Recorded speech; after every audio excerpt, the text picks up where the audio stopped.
Nou, ons is besig met ons reeks deur Efesiërs. Ons stap so stadig maar seker daardeur en ons sien hier goed in konteks. Ons sien wat die Here van ons sê, wie ons is en wat hy vir ons gedoen het en wat ons nou moet doen. Nou wat ons weet wat ons in Christus is. Nou wat ons weet wat ons identiteit in Christus is. Wat moet ons doen? Wat is ons deel? En vanmôre se titel is die klere maak die man. So jy kan saam met my blaai na Efesiërs 4 vanaf vers 17. Ons gaan lees tot vers 32. Efesiërs 4 vers 17 tot 32. Die klere maak die man. Die opskrif hierso in die Afrikaans is die Christelike heiligmaking teenoor die bedorwe sedes van die heidene. Vers 17, hy sê, dit sê en betuig ek dan in die Here, dat julle nie meer moet wandel soos die ander heidene ook wandel in die verdwaasheid van hulle gemoed nie. Mense wat verduisterd is in die verstand en vervreemd van die lewe van God, deur die onkunde wat in hulle hart en in hulle is vanweë die verharding van hulle hart, wat ongevoelig geword het en hulle oorgegee het aan die ongebondenheid om in hebsug allerhande onreinheid te bedrywe. Maar julle het Christus nie so leer ken nie. As julle ten minste van hom gehoor het en in hom onderrig is, soos die waarheid is in Jesus, dat julle wat die vorige lewenswandel betref, die ou mens moet aflê, wat deur die begeerlikhede van die verleiding te gronde gaan, en dat julle vernuut moet word in die gees van julle gemoed, en julle met die nuwe mens moet beklee, wat na God geskape is, in ware geregtigheid en heiligheid. Daarom lê die leuen af en spreek die waarheid elkeen met sy naaste, want ons is mekaar se lede. Word toornig en moenie sondig nie, laat die son nie ondergaan oor julle toorn nie. En gee aan die duiwel geen plek nie. Laat die een wat steel nie meer steel nie, maar laat hom liewer arbei, deur met sy hande te werk wat goed is, sodat hy iets kan hê om mee te deel aan die een wat gebrek het. Laat daar geen vuil woord uit julle mond uitgaan nie, maar net 'n woord wat goed is vir die nodige stigting, sodat die genade kan gee aan die wat dit hoor.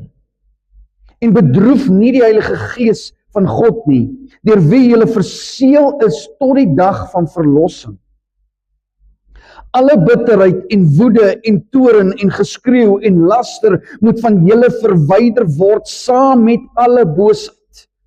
Maar wees vriendelik en vol ontferming teenoor mekaar. Vergeef mekaar soos God ook in Christus julle vergewe het. Here en Hemelse Vader, ek wil vir U dankie sê vir hierdie geleesde woord. Heilige Gees, ek wil bid dat U deur my sal praat. Dit wat nodig is, Vader, praat dit deur my en dit wat ons moet wegvat hier wat ek neergeskryf het, vat dit weg. Here, maar dat ons gestig sal uitgaan hier, Vader, dat ons U beter leer ken het. En dat ons hierdie sal uitstap en weet, ons aanbid 'n groot en almagtige God. Bid dit in Jesus naam. Amen en amen. Nou ons almal ken die gesegde, die klere maak die man. Of soos om Piet net al gesê, die agter die vere maak die voël. En dis 'n spreekwoord wat mense dikwels gebruik om te sê dat jy word beoordeel deur hoe jy aantrek, wat se tipe huis jy besit, wat se tipe kar jy ry. Mense beoordeel jou daarvolgens. En ek het al gesê, as jy so aantrek, veral as jy by die lughawe kom en jy trek so aan, mense is geneig om jou makliker te help en vooraanhouings in te druk. Dit gaan oor wat jy, hoe lyk jy? En alhoewel kleredrag belangrik is, dit is belangrik hoe jy lyk. Ek meen ons almal moet netjies lyk, jou hare moet gekam wees, mooi geskeer alles. Alhoewel dit belangrik is, vertel dit nie die hele storie nie. Want ek kan met hierdie plak klere aan netjies gekam met 'n Ferrari ry en besig wees om my volgende moord te beplan. Al lyk ek so aangetrek, dit is so hierdie kleredrag vertel nie die volle verhaal nie. Want iemand wat ou morsige klere aan het, wat dalk stink, het dalk aan die binnekant is dalk slimmer en is meer vrygewig as die een wat soos ek sê, wat aangetrek is soos ek vanmôre en soos jy vanmôre aangetrek is. Skone netjies. So in die natuurlik is dit nie, hierdie gesegde is nie, dit tel nie werklik nie, dit is nie werklik die saak nie, ek meen, ons weet dit, jy kan nie hoe ek aantrek bepaal hoe ek binnekant lyk nie. Maar dit is geestelik waar, hoewel dit nie fisies waar is nie, is dit geestelik waar. Wanneer jy 'n Christen word jy 'n nuwe stel klere gegee om aan te trek. En die skrif sê jy is in Christus geklee. Letterlik, die skrif sê jy het hom aangetrek, jy het sy geregtigheid aangetrek. En hierdie klere maak die man of vrou.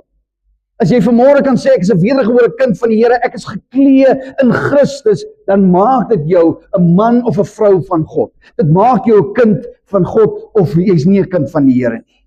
Dit verander jou werklik. Iets gebeur aan die binnekant. So mense mag dit dalk nie aan die buitekant sien nie, maar dit het iets aan die binnekant gebeur. In die geestesrelm het iets gebeur. Nou wanneer 'n soldaat of 'n brandweerman of 'n polisieman daai polisie-uniform of daardie uniform aantrek, dan begin hulle optree soos wat die uniform vir hom sê om op te tree. Of dis veronderstel om so te wees. Ek meen die polisiemanne is nooit van diens af nie. Ek het so 'n bietjie gaan kyk daar. Hulle sê hulle is nooit van diens af. Ja, is jy in siviele klere, jy's af. Jy's eintlik nooit af as 'n polisieman nie. Jy's veronderstel om reg en geregtigheid te laat geskied. Jy moet daar wees wanneer daar as daar misdaad plaasvind in jou teenwoordigheid, jy veronderstel om op te tree as 'n polisieman. Jy's daar vir reg en geregtigheid. En dis hoekom ons so verbaas is wanneer ons hoor van korrupte polisiemanne, korrupte politici, dit hoort nie so nie. Jy daai uniform aan, jy's nie veronderstel om so op te tree nie. Jy's so aangetrek, hoekom tree jy dan so op? Ek sê mos, ek het dit eendag hier vertel wat ek in Rodewal is Woester is een van die grootste bende getuisterde dorpe in die land. En Rodewal is 'n kleerling area waar selfs die polisie is bang om in te gaan daar.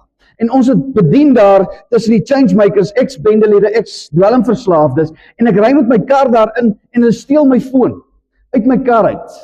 En ek stop daar, klim uit, dit is by die winkel en hier stap 'n polisieman, hy's in sy uniform en ek sê vir meneer, hulle het nou net my foon gesteel, daar gaan die ou wat my foon gesteel het.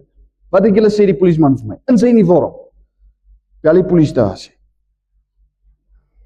Ek was geskok.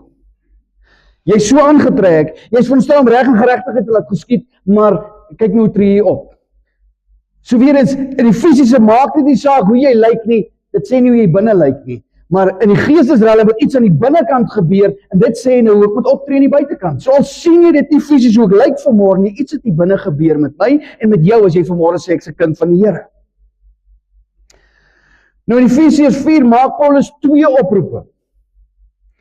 Gebaseer op die feit dat gelowiges nuwe skepsels is. Ons is nuut gemaak. Ons het 'n nuwe identiteit in Christus. Die eerste begin in hoofstuk 4 vers 1 wat ons verlede week gepraat het, wat hy sê, ek vermaan julle dan om te wandel op 'n manier waardig aan die roeping waarmee julle geroep is. Hy sê as jy geroep is deur God, moet jy loop soos een wat geroep is deur God. Jou lewe moet verander. Dis vers 1, dis wat ons verlede week. En dan die tweede vermaning wat kom, begin in vers 17 in ons gedeelte wat ons net begin het, gelees het, waar Paulus die wandel van die goddelose vergelyk met die wandel van 'n kind van die Here. Dis hoe goddelose wandel, dis hoe sy lewenswyse is, en dit is hoe 'n kind van die Here se lewenswyse is. Dis hoe jy veronderstel is om te wandel. En ons moenie vergeet nie, ons het begin, toe ons hierdie reeks begin het ek dit genoem, en ek wil dit net weer herinner, ons net weer vars maak, die stad Efese waarin hierdie gemeente was, aan wie hierdie brief geskryf was 'n heidense immorele wêreldstad. Dit was nie 'n wonderlike plek om te bly nie. Mense het sleg gepraat van daardie stad. Dit is oorheers deur okkulte, seksuele immoraliteit en materialisme. Dis waar hierdie stad geken was, en dit het hierdie groot tempel gehad, hierdie afgodsaanbidding vir Diana of Artemis. Dit is 'n afgodsplek. Materialistiese plek. Dis in hierdie atmosfeer wat hierdie kerkie gesit het. En so dis wat die dorp was, en hierdie kerk in Efese was 'n klein eilandjie. Binne in hierdie klein eilandjie van veragte mense, binne in hierdie goddelose stad, in hierdie goddelose dorp. En meeste van die gelowiges in daai kerk het ook voorheen deelgeneem aan hierdie goddeloosheid wat in hierdie stad aangaan. Hulle was deel daarvan. Hulle het verbygestap, daagliks verby sekere plekke gestap waar onheilighede aangegaan het waaraan hulle deel was. Hulle het daagliks verby ou vriende of vriendinne gestap met wie hulle hierdie onheilighede aangevang het. So hierdie gemeente was daagliks onder die aanval en onder die versoeking om terug te keer na waar hulle was. En so hierdie brief bereik hier in hoofstuk 4, vers 17, bereik nou 'n klimaks. Paulus sê vir die lesers, dat hulle hier vandaan nie verder kan gaan nie. Hy trek 'n streep. Hy sê, jy as kind van die Here gaan nie hier vandaan verder, sonder om 'n etiese besluit te neem nie. Soos wat hy hierdie streep trek, die res van die hoofstuk, die res van die brief, sal die detail uiteensit, maar hier is 'n streep getrek. Julle moet 'n keuse maak vanmôre, sê hy vir hierdie gemeente. En Paulus begin met 'n sterk vermaaning. Hy sê, dit sê en betuig ek. Wat hy eintlik daar sê is, daarom, omdat julle kinders van die Here is, dit wat voor, hoofstuk 3, 1 tot 3, tot en met hiertoe, omdat dit gesê is, omdat julle kinders van die Here is, omdat dit julle nuwe identiteit is, daarom dring ek daarop aan. En dit beklemtoon die ernstigheid van wat gaan volg nou. Hy sê, daarom dring ek daarop aan, en dan versterk hy dit, deur te sê in die Here. Ek dring daarop aan in die Here. So wat sê hy? Ek dring nie net daarop aan, ek dring daaraan in gesag van Here Jesus Christus. Dis die gesag wat agter my is, wanneer ek vir julle sê, hier is die streep getrek. Dis hoe 'n kind van die Here leef, en dis hoe 'n kind van die wêreld leef. Daar's 'n verskil tussen die twee. En wat is hierdie intense vermaaning? Dis eenvoudig. Moenie langer leef soos 'n heiden wat nie vir God ken nie. Moenie langer so leef nie. Nommer 1 sê hy begin en hy gee 'n diagnose van hoe die ou uniform lyk. Ons praat van, hy sê jy moet die ou een uittrek en die nuwe een aantrek. Hy begin eers deur vir hulle te verduidelik, hoe lyk die ou uniform? Hoe het julle gelyk voor Christus julle gered het? En hy sê julle moenie langer in die verdwaasheid van julle gedagtes wandel nie. So waar begin hy?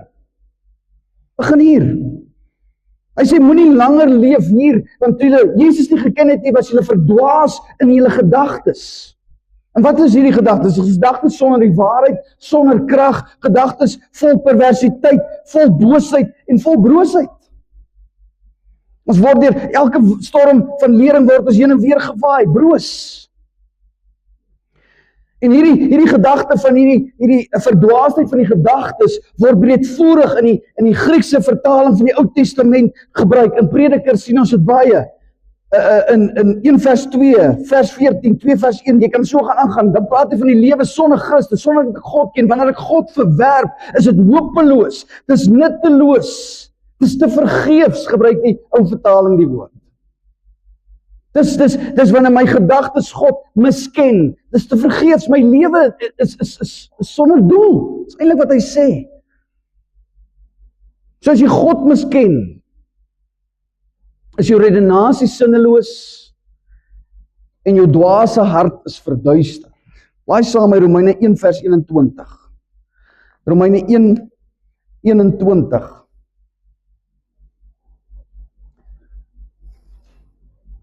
Hy sê, omdat hulle, alhoewel hulle God geken het, hom nie as God verheerlik of gedank het nie, maar hulle het dwaas geword in hulle oorlegginge, en hulle onverstandige hart is verduister.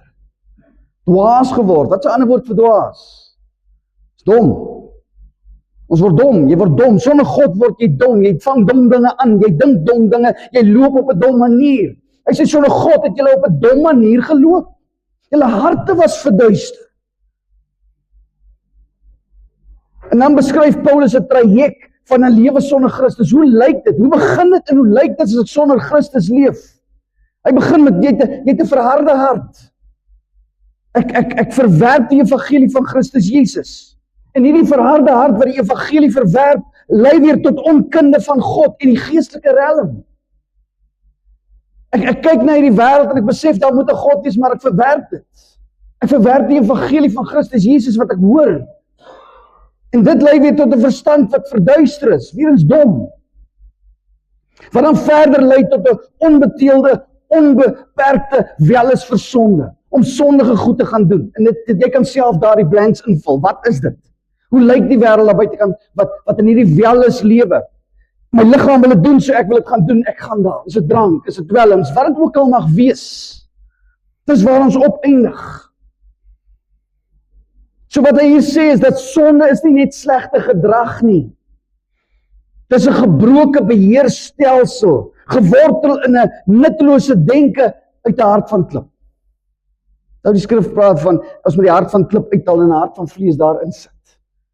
So dit begin, die dade wat ons sien, is letterlik nie die vrugte van die probleem lê in die wortel. Hy is net die vrug. En aangesien hierdie Efesiërs lewende gemaak is deur wedergeboorte, 2 vers 4 tot 5, moet gelowiges ophou om die waardes en van hierdie wêreld aan te hang. Hulle moet ophou soos die wêreld te loop, ophou soos die wêreld te lyk, ophou soos die wêreld te lyk. In 2 vers 1 sê hy, ek het julle was dood in julle oortredinge en julle sonde, maar ek het julle lewende gemaak. So as jy volgens die wêreldse standaard loop, julle ken die zombies, julle weet wat 'n zombie, hierdie flieks, hierdie stories, is The Walking Dead. So wanneer jy sonder Christus is jy soos 'n Walking Dead.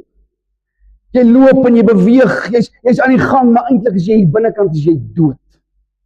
Hy sê moenie langer soos die lewende dooies loop nie. Hulle is dood. Sonder Christus is jy dood. Onthou julle toe Jesus vir hulle gesê het, julle die dooies, hulle eie dooies begrawe. Dis waarvan hy praat. Jy lyk lewendig, van buitekant af lyk jy reg, jy's mooi aangetrek, alles, maar jy's eintlik aan die binnekant is jy dood.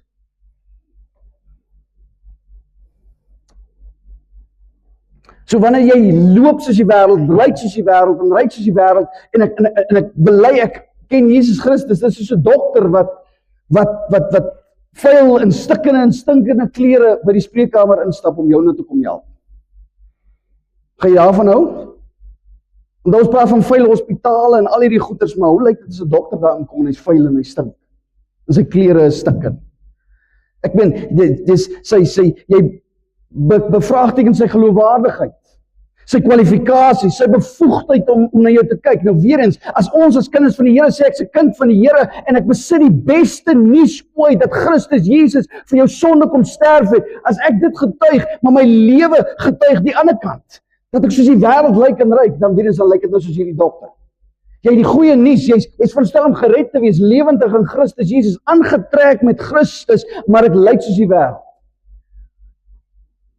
Ek kan jou nie vertrou nie. Ek kan nie vertrou wat jy sê nie. Want ek sien iets anders. So wat is die oplossing? Wat sê Paulus is die oplossing? Hoe moet ek ophou lyk soos die wêreld? Hy sê trek die nuwe uniform aan, vers 20 tot 24. En Paulus sê dis 'n 3-ledige proses. Daar's 3 goed wat gebeur. Hy sê lê die ou self af. Met ander woorde, dis 'n aggressiewe, doelbewuste verwerping van die toksiese gedrag wat ek voorheen gehad het. Ek het voorheen gevloek, ek het voorheen kwaad geraak en hy sê jy moet dit af lê, so lê die ou self af, vernuwe jou denke, verander jou denkpatrone met die woord van God. Kry die woord van God in jou denke sodat dit in jou hart kan kom. Lê die ou self af, kry die woord van God en hoe moet ek dan loop? As ek die ou goed af lê, wat moet ek bysit? En die derde ding is trek dan die nuwe self aan. Dit wat ek daar geleer het. Hoe lyk 'n kind van die Here? Hoe loop 'n kind van die Here? Hoe oefen aktief jou nuwe godvrugtige karakter? Dis wat hy sê. Jy's 'n kind, jy's reeds my kind. Hierdie is nie net gedragsverandering nie. Dis die opneem van 'n nuwe identiteit. Dis die groot ding. Hou op rook, hou op drink. As jy nie wedergebore kind van die Here is nie, hoe gaan jy ophou? Hoe gaan jy ophou drink? Die skrif sê sonder Christus is jy 'n slaaf van die sonde. En wat moet 'n slaaf doen? Jy doen wat jou baas sê. Dis soos Matt Chandler gesê het. Hy sê as jy wedergebore is, as jy nie wedergebore is nie in die foon van sonde lê, moet jy dit antwoord. Jy het nie 'n keuse. Jy's 'n slaaf. Maar wanneer ek 'n kind van die Here is, ek is wedergebore, ek het die Heilige Gees van God in my, gaan die sy foon van sonde nog steeds lê. En dis die verskil, ek hoef dit nie te antwoord. Want ek is nie meer 'n slaaf van die sonde nie. Ek hoef nie daai foon te antwoord nie. Verlossing is nie 'n kwessie van verbetering van dit wat oud was nie. Dis nie wat hy doen nie. Ek kom en jy's 'n ou mens en ek maak iets, ek verbeter dit nie. Ek maak dit meer, dis nie wat hy doen nie. Dis 'n totale transformasie wat plaasvind. Ek het laasweek gesê, ek het die voorbeeld gebruik van 'n rispe wat 'n skoenlapper moet word. Daai rispe probeer nie, julle het al gesien hoe lyk 'n skoenlapper rispe, hy probeer nie vlieg nie. En hy loop op by blare en hy vreet, hy doen sy ding. Hy het nie daai begeerte om te, dis nie, ek gaan nie probeer as hierdie wurm om vlerke nou te, nee, Hy weet dis 'n proses, dit gaan 'n proses vat. Ek is 'n skoenlapper. Ek moet 'n proses vat. Ek moet die blaar eet, ek gaan eventually 'n kokon spin, ek gaan binnekant gaan ek 'n papie word en uiteindelik gaan ek aan die ander kant uitkom 'n skoenlapper. En dis wat hy sê, jy is 'n kind van die Here. Dis dit. Jy moet hierdie identiteit vat. Al lyk jy op hierdie stadium soos 'n wurm. Jy's my kind. Jy behoort aan my. Dis dit. Jy's klaar met Christus geklee. Jy het dit klaar aan. Jy moet nog net word van dit wat in die binnekant gebeur het. En hier is die ding, jou hart moet verander, sodat jou denke kan verander, sodat jou leefwyse kan verander. En wat sien ons? Vernuwing gebeur van binne na buite. Begin hier binne.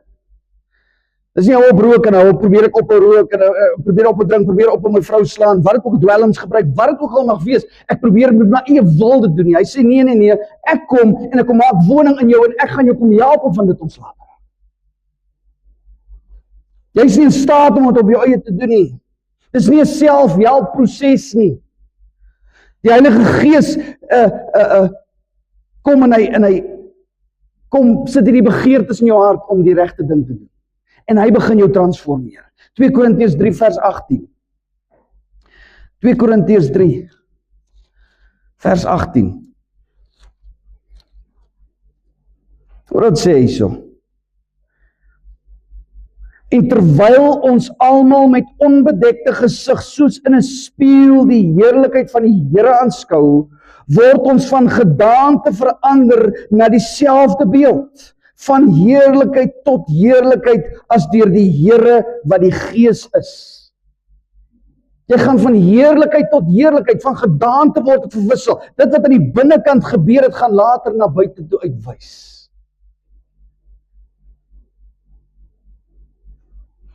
Hy sê, julle het die leerstelling van Christus ontvang, daarom is julle anders geleer. Julle het die Gees van Christus ontvang, en daarom is julle gered van sulke neigings. So ek sê, ek hoef dit nie meer te doen nie.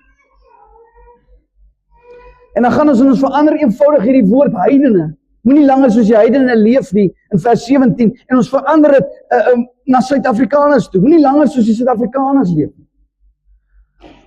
Ons binne 'n bietjie nader, moenie langer soos die Sannies Hoffers lewe nie.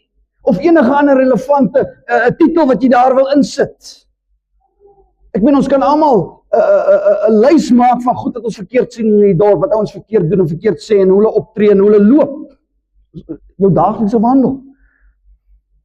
Ek meen, so ons kan hierdie goed insit en dan kan ons, sonder min moeite, kan ons vers 17 en 18 in ons eie lewens toepas. Dit is nie moeilik nie. Want dit is soos 'n spieël, soos ek nou net gelees het. Hierdie woord is 'n spieël, en hierin sien ons eie verlede. Ons sien dit al te goed. Hoe het ek geloop? Hy sê, moenie langer so loop nie. Ons het so geloop. So daai skrif sien ons eie verlede. Ons sien mense met doellose lewens wat geestelik blind is, wat verharde harte het, en wat in onkunde van God geskei is. Dis ons was. En dit lei weer tot gevoelens oorgawe aan onbeheerste en gierige onreinheid. Verskillende sondes, omdat ek God nie ken nie. Dis die ou mens voor wedergeboorte. So ons het so geloop, maar is in vers 20 en 24 waar ons probleme begin. Ek meen, maar die idees wat daar neergeskryf is, klink te goed om waar te wees. Kan ons werklik doen wat Paulus vir ons sê om te doen? Dit wat hy van ons vra, wanneer hy vir die gelowiges sê, en nie sê, hy sê, trek julle nuwe natuur aan, wat geskape is om soos God te wees, waarlik regverdig en heilig. Kan ek en jy dit doen? Is ons in staat om so te wees, om soos God te wees? In Levitikus 11 vers 44, en daai gedeelte, in 1 Petrus 1, herhaal Petrus dieselfde ding. Hy sê, ek is die Here julle God. Toon dan dat julle heilig is en wees heilig, want ek is heilig. Dis 'n tall order. Hoe doen ek dit, Here? Is ons in staat om dit te doen? Ons weet ons is vuil. Ons weet ons was daar. Ons weet ons gelyk het. Here, maar as ek in staat om dit te doen, hoe doen ek dit? Hoe trek ek hierdie nuwe mens aan? Hoe loop ek anders? Hoe lyk ek anders en hoe ryk ek anders? Wat moet ek doen? Die Nuwe Testament sê 'n gelowige het 'n nuwe hart. Hoor net, ek gaan net 'n paar goed noem hierso, wat die woord vir ons sê ons is nie. Jy het 'n nuwe hart, jy het 'n nuwe wil, jy het nuwe gemoed, nuwe burgerskap, jy het 'n nuwe erfenis, jy het nuwe verhouding, jy het nuwe krag, jy het nuwe kennis.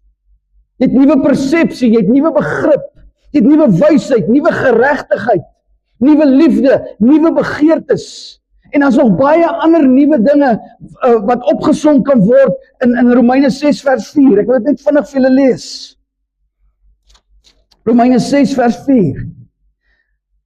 Hy sê ons is dus saam met hom begrawe deur die doop in die dood, sodat net soos Christus uit die dode opgewek is deur die heerlikheid van die Vader, ons ook so 'n nuwe lewe kan wandel. Ons is saam met hom begrawe. Ons is saam met hom opgestaan. Ons is nuwe mense, ons is 'n nuwe skepping. En dan is die vraag, en dis my vraag, waarom bly ons dan nog sondig nadat ons Christene geword? Wie van ons wat hier sit kan sê ek het nog nie, ek sondig nie meer. Ek wil jou hand vat as jy dit kan. Dis nie moontlik nie. Waarom gaan dit een oomblik goed? Ek sukkel met u meer, ek weet ek het vir jare gesukkel met u meer. Een oomblik gaan dit goed, gaan vir 'n maand goed en dan skielik is ek sarkasties met iemand. Ek het nie eens vuis geslaan nie, ek het nie eens gevloek nie, ek was net sarkasties. En die oomblik wat die persoon daar wegstap, voel ek die binne en ek voel seer. Here, dis my woede, dis wat in my hart aangaan. Wat gaan hier aan? Een oomblik gaan dit goed, ander oomblik gaan dit sleg. So, dis eenvoudig. Jy word stelselmatig gevorm na die beeld van jou verlosser. Stukkie vir stukkie. Dis wat besig is om te gebeur. Ek sê weer soos hy rispe wat 'n metamorfose ondergaan en dan eventueel 'n mooi skoenlapper is ek en jy klaar. Jy is klaar dit. Jy's klaar 'n kind van die Here. Hy's nou net besig om jou te vorm sodat mense aan die buitekant kan sien jy's 'n kind van die Here. Dis soos 'n kind wat graad 8 toe of standaard 6 toe gaan. Ek kan onthou toe ek Rosdui toe was in Woester. En ek meen die skooluniform is duur en dan koop hulle vir jou 'n groot baadjie. Julle dit al gedoen? Hulle koop vir daai kind net so 'n lang baadjie. Hy rol hom net op die binnekant en die ding hang daar so jy groei letterlik in jou baadjie in. Die oomblik wat jy matriek kom, dan sit jou baadjie mooi. Hy's nie meer so mooi nie, maar hy sit mooi. Ek bedoel hy's uitgebleik van al die was, maar hy sit netjies. Jy het in hom ingegroei. Nou dis wat hy sê, jy's 'n kind van die Here, dit is wat jy is. Ek trek Christus vir jou aan. Jy sal hom aantrek en soos daagliks vir daagliks, so van glorie tot glorie, van heerlikheid tot heerlikheid, word ek meer en meer soos Christus. En wanneer daai hemel skeur, wanneer Christus terugkom, sê hy gaan ons hom van aangesig tot aangesig sien en ons gaan wees soos wat hy is. Die oomblik wat Jesus kom, gaan hy baadjie goed pas. Tot dan toe gaan hy nog so 'n bietjie loshang. Gaan so 'n bietjie snaaks lyk, pas nie. En mense ken jou geskiedenis, maar jy wil nou Christen wees, wat is anders dan jou? Dit gaan so 'n bietjie snaaks lyk. Maar jy groei in dit in, dis wat hy sê, dis wat Paulus sê. Tydens wedergeboorte word jy volkome regverdig verklaar voor God. Jy word deur dade gered, maar nie jou eie nie. Jy word deur Christus se dade gered aan die kruis van Golgotha. Sy geregtigheid word myne en ek trek dit aan. Wanneer God nou na my kyk, sien hy Christus Jesus. Die skrif sê ek is in Christus. Ek is in hom.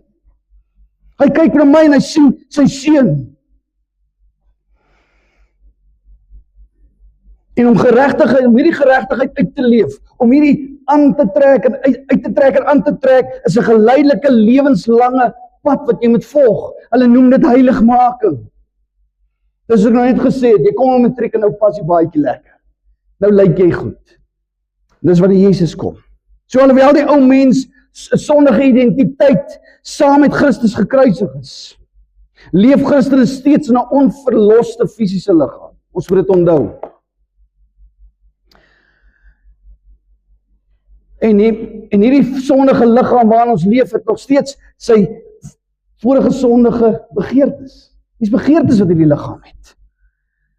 In die wet noem dit op baie plekke noem dit die vlees. Hy praat van die vlees. Ons sit nog in hierdie liggaam. Jy's binne gered, maar jy sit in hierdie onverloste liggaam. Gaan verlos wees as Jesus kom. Maar jy sit nog in hom. En hierdie gees, die skrif sê hierdie gees van jou, hierdie nuwe gees en hierdie vlees van jou is nou in 'n Konstante stryd met mekaar. Paulus gesê, dit wat ek wil doen, die regte ding, doen ek nie, as gevolg my vlees. En dit wat ek nie wil doen nie, die sonde, dit doen ek. Wat gaan aan? Hy sê, daar's 'n stryd, julle is in 'n worstelstryd met mekaar, die gees veg teen die vlees, en die vlees veg teen die gees. Ek wil die regte ding doen, maar die vlees wil nie, en so kan ek aangaan. Daar's 'n konstante gestoei aan die binnekant. Daar's 'n geestelike oorlogvoering wat jy nie eens besef nie. Ons is daarmee besig. Die Bybel sê egter, ons moet dit duidelik maak, die kind van die Here het nie twee nature nie. Jy het nie 'n sondige natuur en 'n goeie natuur in jou nie. Dis nie wat hy sê nie. Ons het slegs een natuur, die nuwe natuur in Christus. Die ou self is afgesterf en die nuwe self leef, ons het dit nou net gelees. Hulle bestaan nie saam nie, die ou self is dood. Moet Paulus sê, ek leef nie meer nie. Want Christus leef in my. Die lewe wat ek nou leef, leef ek in hom. Hy leef deur my.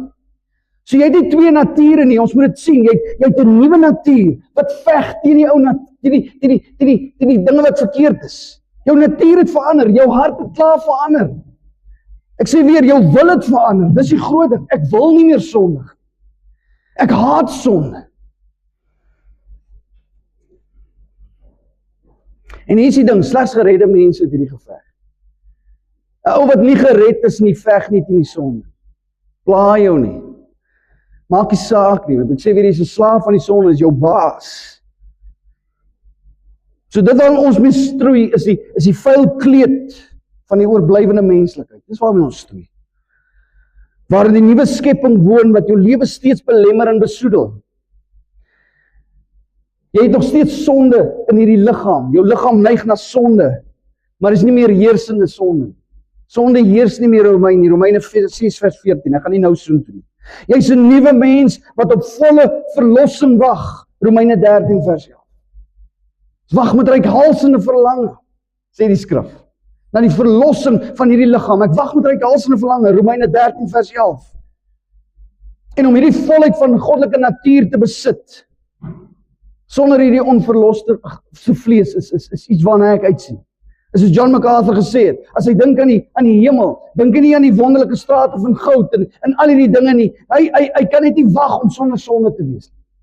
Hy kan nie wag om van hierdie sondige liggaam ontslae te wees en met 'n nuwe liggaam oordek te wees nie. Hy kan nie wag nie. Maar dis egter 'n belofte wat eers in die toekoms verwesenlik gaan word. Ek wil so 'n paar skriffies lees. Romeine 8:23. Romeine 8:23. Hy sê, en nie alleen dit nie, maar ons self ook wat die eerstelinge van die gees het, ons sug ook in onsself in afwagting van die aanneming tot kinders, naamlik die verlossing van ons liggaam. Here, ek wil ontslae wees van hierdie liggaam wat my maak sondig. Ek stoei teen dit. Filippense 3 vers 20. Filippense 3 vers 20 en 21. Hy sê, want ons burgerskap is in die hemele, van waar ons ook ons verlosser verwag, die Here Jesus Christus, wat ons vernederde liggaam van gedaante sal verander, om gelykvormig te word aan sy verheerlikte liggaam, volgens die werking waardeur hy ook alles in homself kan onderwerp. Ons wag vir daai dag wat Jesus kom, want ons gaan 'n nuwe liggaam kry, sê hy. 2 Petrus 1 vers 3 tot 4. 2 Petrus.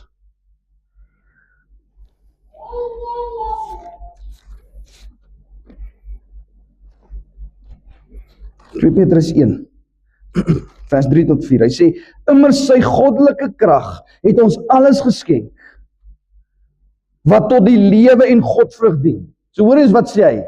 Dit wat jy nodig het om 'n kind van God te wees, dit wat jy nodig het om anders te loop in hierdie wêreld, hoor wat sê hy, immers sy goddelike krag het ons alles geskenk wat tot die lewe en Godvrug dien. Jy het dit.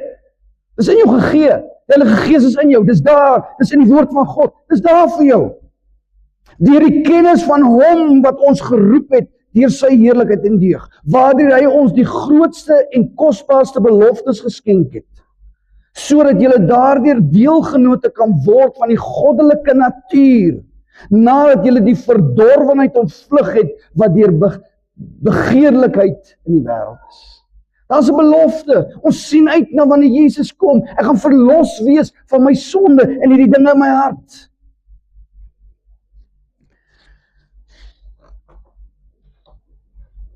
So die Efesiërs se nuwe leefstyl behels 'n vervanging van die sondige gewoontes met die goeie en heilige gewoontes. Ons moet nuwe gewoontes aanleer. Het jy gesien iemand wat ophou rook het? My ma het vir jare gerook, jare. En as hulle ophou rook het en verlang, jy sal sien dan hulle is al so gewoon die sigaret in die hand, hulle staan al so. As jy meer 'n sigaret in nie, maar dis daai gewoonte. So hy sê jy moet nuwe gewoontes nou aanleer. Jy moet daai ou gewoontes af lê en jy moet nuwe gewoontes aanleer. En hoewel Paulus kontekstuele redes gehad het om dit wat hy nou die volgende gaan noem, dit wat ons moet uittrek en dit moet aantrek, hy konteks, ons weet nie wat in Efesiërs aangegaan het nie. So hy het sekere goed in Efesiërs aangespreek. Moet ons besef, hierdie is nie 'n volle lys van wat ons nie moet doen nie en wat ons moet doen. Dit is nie 'n volle lys nie. So hier is net 'n stukkie, daar's ver meer as dit wat Paulus nou hier gaan noem. Ons moet dit weet. Dis nie die enigste gedrag wat ons as kinders van die Here kenmerk nie. En dan moet ons ook sien dat hierdie praktiese vermaanings is ook persoonlik. Ons vereniging met Christus, ons een word met hom, ons aantrek van Christus, behoort 'n leefstyl in die gemeenskap te verander. So omdat ek 'n kind van die Here is, verander dit my hoe ek optree teenoor jou en met die mense rondom my. Hoe jy by die skool, by die werk, waar ook al jy is, ek tree anders op. My verhoudings verander. Ons sondes het mense negatief beïnvloed. Jy kan net daaraan dink. Moet my sondige natuur die mense om my verander. En omdat ek 'n nuwe kind van die Here is, geregverdig in Christus Jesus, moet dit ook nou die mense om my positief verander. Beïnvloed. En dan is dit ook belangrik om te sien dat daar's 'n negatiewe aksie en 'n positiewe aksie. Dis die twee. Heiligheid gaan nie nou daaroor om die ou goed af te lê nie, om nee te sê vir sonde nie. Dit gaan oor ek moet ja sê vir God, vir die regte ding. So dit sê nee vir dit, sê ja vir dit, sê nee vir dit, sê ja vir dit. Trek dit uit, trek dit aan, trek dit uit, trek dit aan. Dis waar hy nou kom. Kry nuwe gewoontes. So om die ou mens af te lê, is dis meer as om van slegte gewoontes ontslae. Want Kolossense 3 vers 9 sê, en jy kan dit by die huis gaan lees, hy sê, ons lê die ou mens af met sy slegte werke. So dis die ou mens met die werke, so dis nie net die werke nie. Die ou mens gaan dieper as net die werke, dit is hier binne. So lê die ou mens af met sy slegte werke. So dis nie net slegte werke nie, dit begin hier binnekant, iets moet hier binnekant gebeur. Die slegte werke is slegs die simptome, soos ek net al gesê het, van die werklike probleem, en dis die hart. Markus 7:21. Markus 7:21. Hy sê, want van binne uit die hart van die mens kom die slegte gedagtes, egbreek, hoerery, moord, diewery, hebsug, boosheid, bedrog, losbandigheid, afguns, lastering, hoogmoed, dwaasheid. Al hierdie booshede kom van binne uit en maak die mens onrein. So hy sê, lê die ou mens af. Jy moet eers wedergeboorte hê en dan raak ons ontslaaf van die dade. Dis die punt, wat hy sê. Ek gaan ophou druk. Ek sê weer, ons het met dwelmverslaafdes gewerk vir jare. Hy is vir 6 maande in die program, ons werk met hom, na 6 maande gaan hy huis toe. Ek wil nie 'n persentasie daarin heg nie, maar die groter meerderheid van hulle val weer terug in die dwelm. Vir 6 maande gestop, maar het niks binnekant verander. Dis die probleem. Dis die probleem.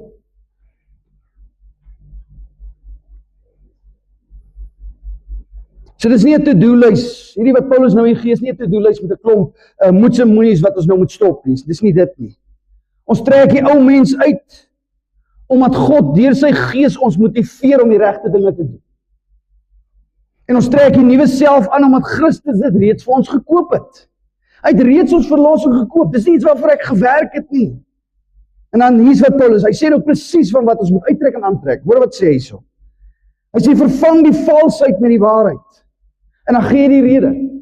Stop jy, daar's 'n rede aan. Daar's 'n teologiese rede aan. Hou op lieg vir mense. Praat die waarheid, aangesien julle deel is van julle liggaam. Julle behoort aan een liggaam. Ek sê weer, ons is een liggaam, ons is hier onder mekaar. Dis die plek hier waar jy die masker moet kan laat val. As ek vir jou vrou gaan het en dit gaan nie goed nie, moet jy vir my kan sê, wie wat dit gaan nie goed nie. Bid vir my. Ek is in 'n stryd, ek sukkel. Jy mag. Dis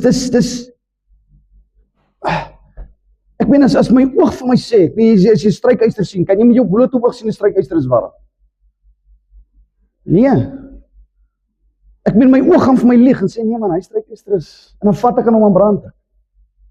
Ek moet gaan voel. En dis die ding. Ons moet daar wees om mekaar, soos hy sê, yster slyp yster. Ons is daar om mekaar te laat groei in Christus. Ons is daar vir mekaar se heiligmaking. Ons moet nie lieg vir mekaar nie. Praat die waarheid. Wees daar vir mekaar. Dis wat hy sê. Dis vervang valsheid met die waarheid. Nommer 2 is vervang ongetemde woede met vinnige versoening.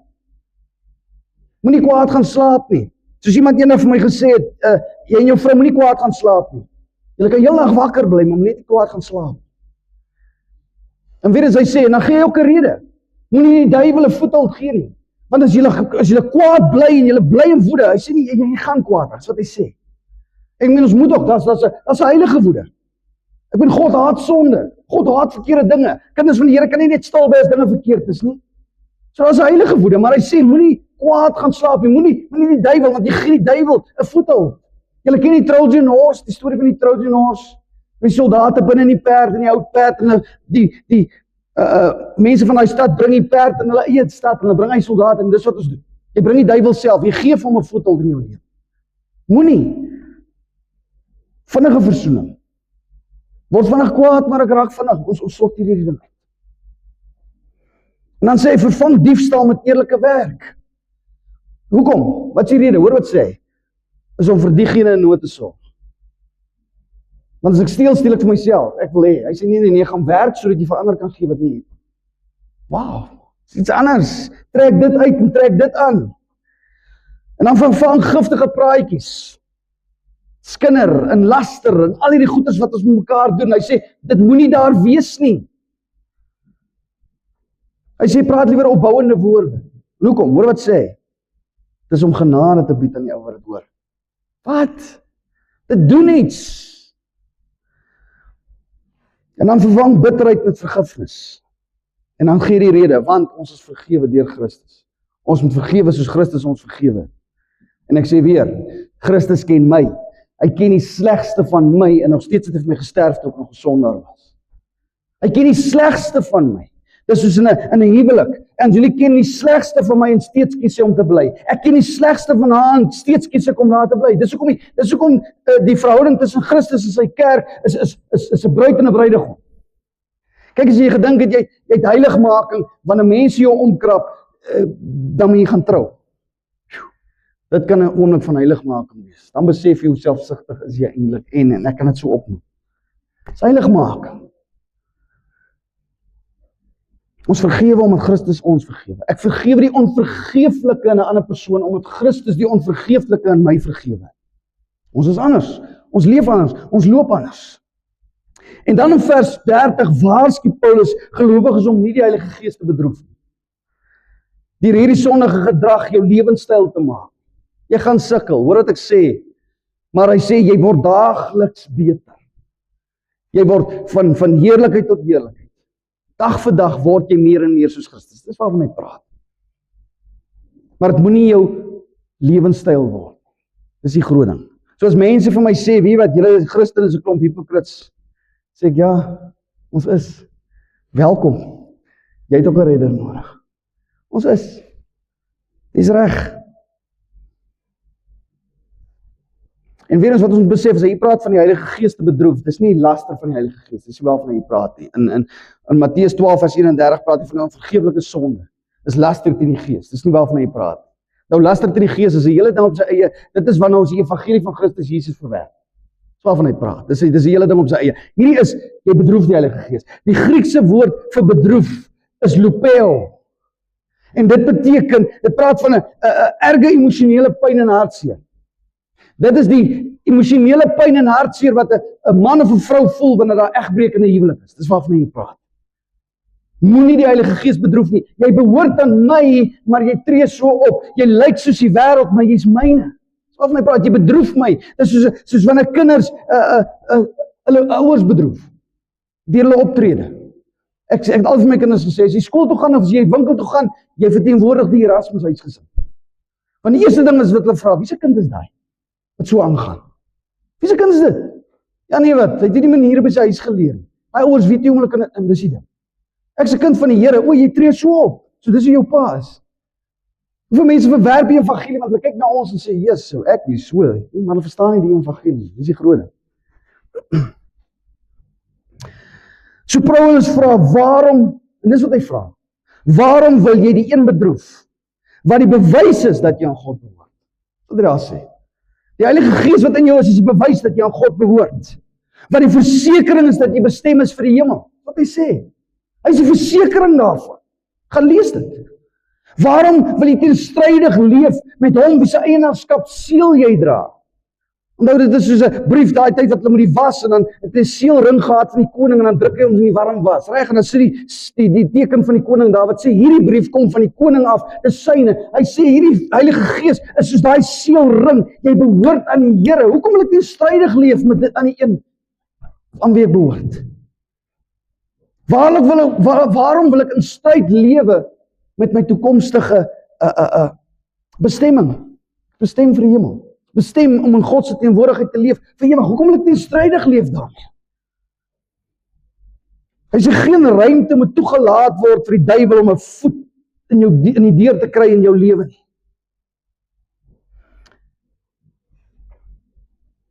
Want die Gees is God in jou aan die werk. Filippense 2 vers 12 tot 16. En die goeie werk wat hy in jou begin het, ek gaan dit weer sê, die goeie werk wat hy in jou begin het, sal hy voleindig. Filippense 1 vers 6. Hy het dit begin. Hy het Christus oor jou aangetrek. Onthou jy die gelykenis van die bruilofsfees in Matteus 22? Jesus vertel die gelykenis van die koning wat 'n bruilofsfees vir sy seun gehou het. En dit verteenwoordig die koninkryk van die hemel. Dit verteenwoordig.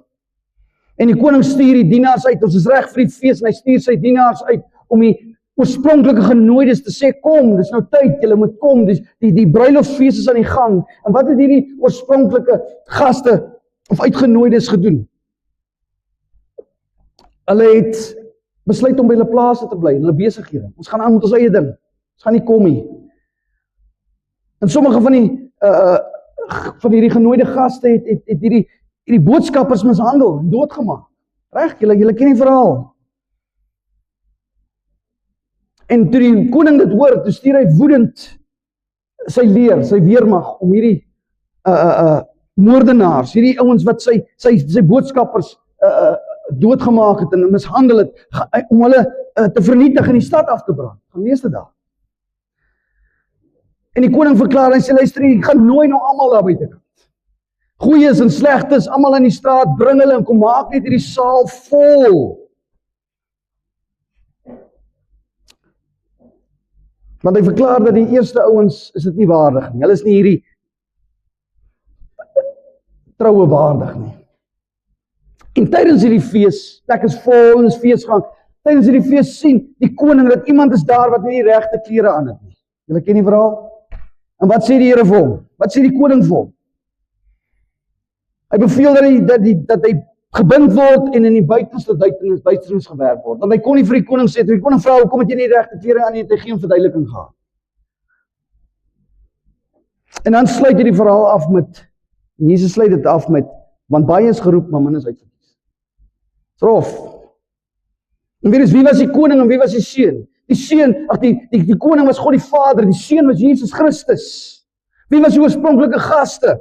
Dit was die godsdienstige leiers in die volk van Israel. Dis wie dit was. En het God en sy profete en Jesus Christus self verwerp. Gesê, sorry. En wie was die straatgaste wat hy gesê, gaan hulle in maak vol. Dis al die heidene en die uitgeworpenes wat die evangelie gehoor het uiteindelik en ingekom het. En wat is die bruilofskleed wat die man nie aangegaan het? Is die geregtigheid van Christus. Dis Christus self. Dis die kleed. Dis wat hy moes aan hê. Toegang tot God se koninkryk is nie is vereis ware geestelike transformasie deur die geloof in Christus Jesus. Dit wat hy vir my in die kruis van Golgotha gedoen het. Dis nie iets wat ek in my eie werke kan bereik. Dis die groot ding. En so wat ons besef is dat in die ou tyd, in daardie tyd, wanneer hulle jou uitgenooi het na 'n troue toe, vandag moet jy bekommerd wees, okay, wat gaan ek aantrek en wat gaan ek die geskenk wat ek koop. Jy het nie nodig gehad om te worry in daai tyd oor wat gaan jy aantrek. Die ou wat jou genooi het gesorg dat jy die regte klere aan. Dis wat dit was. So jy moes net 'n geskenk bring. Ons gee vir die klere om aan te trek. Dis hoe dit was. Hulle het dit verstaan. So die man wat nie die gepaste klere aangehad het, die kledingstuk wat vir hom gegee was verwerp. Dis Christus Jesus. Hy het die evangelie verwerp. Dis hoekom hy uitgewerp was. So my vraag vanmôre aan jou is, wat dra jy? Het jy Christus leer ken? Is jy geklee in Christus se geregtigheid? Indien wel, lewe jou nuwe identiteit uit. Dit wat in die binnekant gebeur het, leef dit buitekant toe. As jy 'n nuwe skepping van Christus is, leef soos 'n nuwe skepping van Christus. Laat dit wat in die binnekant gebeur het, buitekant toe oorkook. Laat hulle dit sien. Jy moet groei, soos ek gesê het, daai baadjie van 'n kind wat in standaard 6 inkom en in matriek sit hy mooi. Dit is wat moet gebeur. Groei daagliks in die Here. Word meer en meer soos Christus Jesus elke dag. Om gekleed te wees met Christus maak die man en maak die vrou. Jy's gekleed nie oor iets wat jy gedoen het nie, is iets wat die Here gedoen het. Doen dit tot eer van God en vir die beswil van die mense rondom jou. En weer eens, slegs wedergeborenes veg teen hierdie duisternis, deur die Heilige Gees. As jy nie veg teen die duisternis, as jy nie veg teen hierdie ou gewoontes van jou nie, dan moet jy begin wonder, is ek werklik gered? Jou hart het verander. Here, ek wil nie meer. Struggle. Paulus het gesê, Here, ek sukkel. Ek wil nie meer so leef nie, maar ek sukkel. Maar as jy aangaan en sê, maar dan Vader, deur Jesus Christus. Deur Jesus Christus kan ons hierdie geveg veg. Trek jy daagliks uit? Trek jy daagliks aan? Hy sê, neem jou kruis daagliks op en volg my. Dis waarvan ek praat. Die ou mens sterf daagliks. Hierdie ou vlees sterf daagliks en ek verander. Word jy daagliks meer en meer soos Jesus? Dis my vraag vanmôre aan jou. So dis iets uit, dis wat ons moet sien. Here, soos wat ek meer en meer soos U word, sal ek meer en meer dit afsterf, wat nie van U is nie. Dis ons taak. Jy het 'n nuwe identiteit in Christus. Jy's geklee met Christus as 'n wedergebore kind van die Here. Leef soos 'n kind van die Here. Leef soos 'n kind van die Here. En hoe lyk dit? Simpel voorbeeld. My kinders het groot geword in 'n huis waar ek het hoeveel keer dat ek hulle al beskuldig van goed of pak gegee vir goed wat hulle nie gedoen het nie. Woede. En na die tyd besef ek, ek was verkeerd. Ek het eendag vir Jason vir hom gesê om te gaan bad en gaan slaap. Toe ek in die kamer kom, toe lig af, hy lê in die bed, ek gaan na die bad toe en ek sien die bad is droog. Daar's nie water in die bad. Hy geluister vir my nie, gee hom pak. Hy lyk het gebad. Ek sê hy bad is nie nat. Hy sê hulle aand nog. Tap ons badwater. En vir die eerste keer, ek ben nog bly in die huis. Toe Angelique badwater so uittap, soos die water so uitloop, is die bad droog. En wat doen ek? As kind van die Here. Ek sê weer, eendag gaan dit goed, ander dag struggle ek. Here, hier het ek my kind nou pak gegee onnodig. En wat doen dit? Wat is die verskil? Ek het ingegaan daar, ek het hom wakker gemaak. Ons sê sorry. Vra hom verskoning. Ek was verkeerd. Ek is nie perfek nie. Kom daar. Jesus is op pad terug. Maar ek is nog nie. Ek struggle. Sien jou kinders in jou dat jy vergifnis vra. Sien hulle dat jy verander. Dat jy wil. Ek sê weer, as 'n jong mens, as jy man of vrou soek, jy soek 'n man of 'n vrou wat die Here dien. Dis die groot ding wat jy soek. Nou lyk dit perfek? Nee, jy soek iemand wat jy sien is besig om uit te trek en aan te trek. Ek is besig om te verander. Ek is anders. Dis wat jy soek. As jy perfek nie. Dis in wording. Dis wat besig is om te gebeur.